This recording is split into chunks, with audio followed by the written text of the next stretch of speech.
প্রধান উপদেষ্টা অধ্যাপক ডক্টর মোহাম্মদ ইউনূসের হতাশা প্রকাশ ও পদত্যাগ করার ভাবনা প্রসঙ্গে নানা আলোচনার জন্ম হয়েছে। দেশের স্বার্থে দ্রুত এ সংকটের উত্তরণ ঘটাতে সবাইকে এগিয়ে আসতে হবে, তা না হলে পরিস্থিতি বিপজ্জনক বাঁকে মোড় নিতে পারে, এমন আশঙ্কা প্রকাশ করেছেন বিশিষ্টজনরা। বিশ্লেষকদের মতে জুলাই গণঅভ্যুত্থানের পক্ষের দলগুলোর সমর্থনে অন্তর্বর্তী সরকার গঠিত হয়েছে। এখন সরকারের তরফ থেকেই বলা হচ্ছে তাদের কাজে বাধা দেওয়া হচ্ছে। অপরদিকে বিএনপি ও জাতীয় নাগরিক পার্টি এনসিপি সরকারের কয়েকজন উপদেষ্টার বিরুদ্ধে পক্ষপাতের অভিযোগ এনে তাদের পদত্যাগও দাবি করছেন। এমন পরিস্থিতিতে বৃহস্পতিবার অন্তর্বর্তী সরকারের উপদেষ্টা ডক্টর মোহাম্মদ ইউনূসের পদত্যাগের আলোচনা প্রকাশ্যে আসে। ওই আলোচনার পর দেশের পরিস্থিতি দ্রুত নাটকীয় মোড় নেয়। ডক্টর ইউনূস পদত্যাগ করলে দেশে কি ধরনের পরিস্থিতি তৈরি হতে পারে সেই আলোচনাই এখন চারদিকে ঘুরপাক খাচ্ছে। এ বিষয়ে বিশিষ্ট অর্থনীতিবিদ ও রাজনৈতিক বিশ্লেষক অধ্যাপক ডক্টর মাহবুবুল্লাহ বলেন, এ মুহূর্তে প্রধান উপদেষ্টা পদত্যাগ করলে তা দেশের জন্য ভয়ঙ্কর সমস্যা সৃষ্টি করবে। ওই সমস্যা থেকে বেরিয়ে আসার মতো সক্ষমতা দেশের নেই।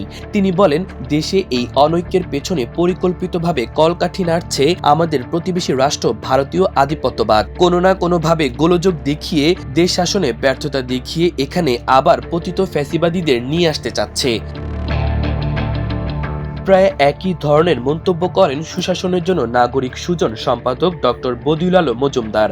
বর্তমানে রাজনৈতিক ও অর্থনৈতিক প্রেক্ষাপটে ডক্টর মোহাম্মদ ইউনূস পদত্যাগ করলে দেশে বড় ধরনের ছন্দপতন ঘটবে বলে মনে করেন তিনি। বদিউল আলম মজুমদার বলেন, দেশ একটি অকার্যকর রাষ্ট্রে পরিণত হবে। এর ফল হবে এতটাই ভয়াবহ যে আমরা এবং আমাদের পরের প্রজন্মকে মাশুল গুনতে হবে।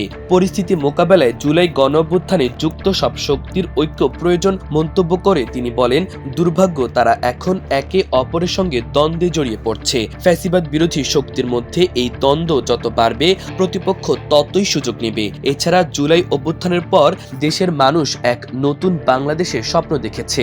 ওই স্বপ্ন ধূলিসাৎ হয়ে যাবে। দেশের ভবিষ্যৎ চিন্তা করে সবাইকে প্রজ্ঞা ও সাহসিকতার সঙ্গে সঠিক সিদ্ধান্ত নিতে হবে। জুলাই গণঅভ্যুত্থানে আওয়ামী লীগ পতনের পর অধ্যাপক ডক্টর ইউনূসের নেতৃত্বে গঠিত এই অন্তর্বর্তী সরকারের প্রতি সেই আন্দোলনের ছাত্র নেতৃত্ব, বিএনপি, জামায়াত সহ সব দল সর্বাত্মক সমর্থন দিয়েছিল। এত বড় সমর্থন পাওয়ার পরও সেই সরকারের ব্যর্থতার অভিযোগ কেন আসছে, এমন প্রশ্ন তুলছেন রাজনীতিক ও বিশ্লেষকরা। কেউ কেউ বলেন, এ পরিস্থিতির জন্য সরকারেরও দায় রয়েছে। রাজনৈতিক দলগুলোর সঙ্গে সরকারের দূরত্ব তৈরি হয়েছে। করিডোর, চট্টগ্রাম বন্দর ব্যবস্থাপনা বিদেশিদের হাতে তুলে দেওয়া সহ বিভিন্ন ইস্যুতে সরকারের পদক্ষেপের বিরোধিতা করছে রাজনৈতিক দলগুলো। এসব বিষয় নিয়ে সরকারের সঙ্গে দলগুলোর দূরত্ব কমানো জরুরি। তারা আরও বলেন, চলমান রাজনৈতিক সংকট নিরসনে ফ্যাসিবাদ বিরোধী রাজনৈতিক দলগুলোর ঐক্য জরুরি।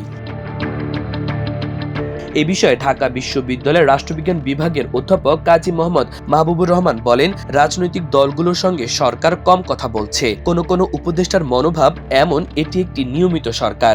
এছাড়া নির্বাচন, গণহত্যার বিচার ও সংস্কারের বিষয়ে সরকারের পদক্ষেপ দৃশ্যমান নয়। শুধু তাই নয়, সরকার এমন অনেক নিরপেক্ষ ব্যক্তিদের উপদেষ্টা করেছেন যারা বিগত ফ্যাসিস্ট সরকারের সময় চুপ থাকার মধ্য দিয়ে প্রকান্তরে তাদের সহযোগিতা করেছেন। এসব উপদেষ্টাকে দিয়ে ফ্যাসিবাদের বিরুদ্ধে ব্যবস্থা নেওয়া সম্ভব হবে না। এসব কারণে সরকারের কার্যক্রম নিয়ে রাজনৈতিক দলগুলোর মধ্যে সন্দেহ, সংশয় তৈরি হয়েছে।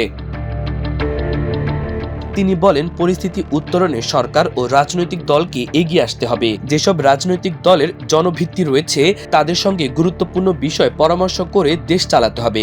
একই সঙ্গে সরকারের ক্ষমতার কাঠামোয় পরিবর্তন আনা জরুরি। ফ্যাসিবাদের বিরুদ্ধে সোচ্চার ছিলেন এমন ব্যক্তিদের সেখানে বসানো দরকার। মাল্টিমিডিয়া ডেস্ক, আমার দেশ।